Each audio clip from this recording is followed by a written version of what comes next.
महाविकास आघाडीचे नेते माणिकरावजी ठाकरे आपल्यासोबत आहे. नुकतेच मतदान करून आलेले आहेत. भाऊ, आपण नुकतेच मतदान करून आलेला आहात आपल्या जन्मगावी. तर आपण पाहतो आहे, आपण संपूर्णतः मतदारसंघामध्ये फिरून संपूर्ण मतदारसंघ पालथा घातलेला आहे. तर आपल्याला काय वाटतं, जनतेचा काय प्रतिसाद दिसला, काय उत्साह वाटतो? एकूणच जनता संपूर्ण राज्याची ही निवडणूक आहे, विधानसभेची निवडणूक आहे. आणि विधानसभेच्या निवडणुकीमध्ये सर्वांगी विचार करतात की आपण कोणत्या पक्षाला आणि कोणत्या उमेदवाराला मतदान करावं. पक्ष म्हणून पाहलं तर शाहू फुले आंबेडकरांचं राज्य आहे आणि आमचे राहुलजी गांधी सातत्यानं सांगतायत की जे संविधान आहेत या संविधानाच्याच आधारावर प्रशासन चाललं पाहिजे. सर्व समाजातील सर्व धर्मातील लोकांना न्याय मिळाला पाहिजे. ही भूमिका राहुलजी गांधी यांची आहे आणि ती आमच्यासाठी महत्त्वाची आहे राज्यस्तरावर. आणि उमेदवार म्हणून ज्या पद्धतीनं 20 वर्ष मागे मी कामं केली, की एज्युकेशनची कामं केली, उद्योगधंदे या ठिकाणी आणण्याचा प्रयत्न केला आणि एकूणच हॉस्पिटल्स या ठिकाणी दोन्ही दारवांनेरमध्ये हॉस्पिटल्स या ठिकाणी आपण आणली आणि पिण्याच्या पाण्याची व्यवस्था आपण दोन्ही ठिकाणी त्या ठिकाणी केली. आज सुद्धा त्यामधूनच पाणी दारवांनेर आणि नेर शहर त्या ठिकाणी पाणी पित आहे.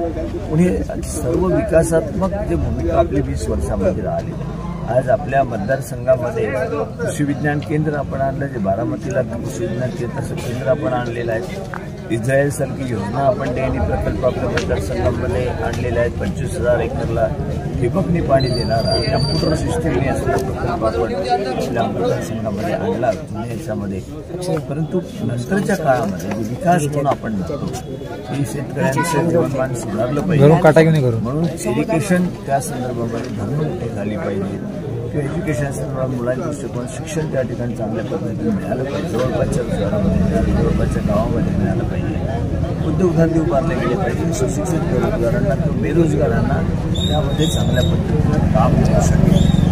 पुणे आज आरोग्याच्या दृष्टिकोनातून जी व्यवस्था केली आहे ती माझ्याच वेळा झाली आहे. पण ह्या सगळ्या गोष्टी लोक लक्षात घेतात आणि 20 वर्षाच्या अलीकडच्या काळामध्ये जे प्रतिनिधी आज आमच्या प्रतिस्पर्धी म्हणून त्या ठिकाणी आलेले आहेत, त्यांच्या 20 वर्षाच्या काळामध्ये एक इरिगेशन प्रोजेक्ट नाही, एक हायस्कूल सुद्धा खुलला गेला नाही, एकही मोठं कुठलं प्रोजेक्ट म्हणजे कारखाना आणलेला नाही.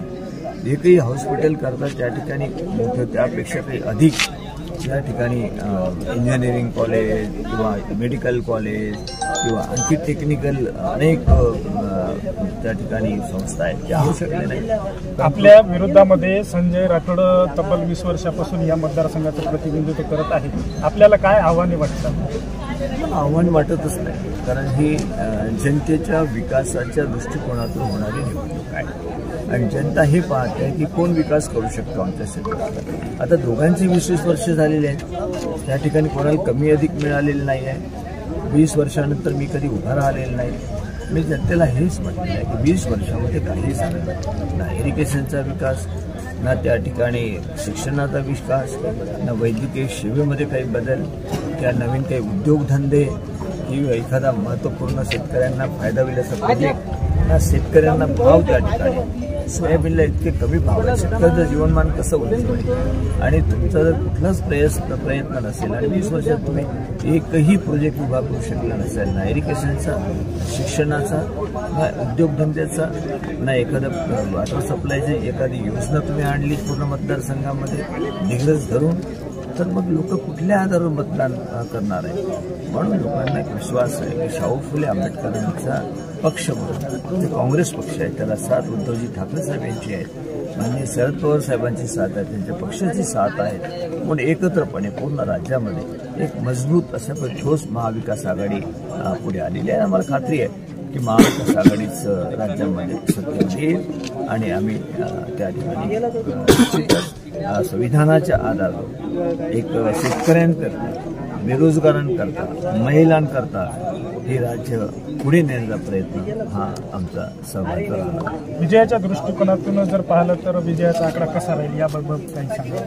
आणि आकडेवारी माझ्या हातात नाही आहे, आकडेवारी जनतेच्या हातात आहे आणि जनता तुलनात्मक पाहू शकतो. तुम्ही तुलनात्मक समोर हे ठेवू शकतो जनतेच्या की नेमकं मी काय केलं आणि हा आमदार काय करतोय. फक्त मतदान घेण्यापुरतं तुम्ही जर सांगितलं मी तुम्हाला अमुक देतो तमुक देतो, काहीतरी सेरेमनी त्या ठिकाणी देऊन 5 वर्ष हस्तगत करायची आणि स्वतः त्या ठिकाणी स्वतः कमाई करायची, स्वतः त्या ठिकाणी प्रॉपर्टी वाढवायची. याच्यापेक्षा काय असं गोष्ट एखादा कारखाना काढला मुलांकडे, एखादा मोठा डॅम त्या ठिकाणी इरिगेशन डॅम बांधला त्याच्यामध्ये 25-30 गावं ओलीत होऊ शकतात. एखाद्या संस्था आणि काय आधार काय मी म्हणतोय मी आणलेलं आहे त्यांनी हे करावं, त्यांनी एकही केला नाही हे मी स्पष्ट करतो. लोकांना माहीत आहे.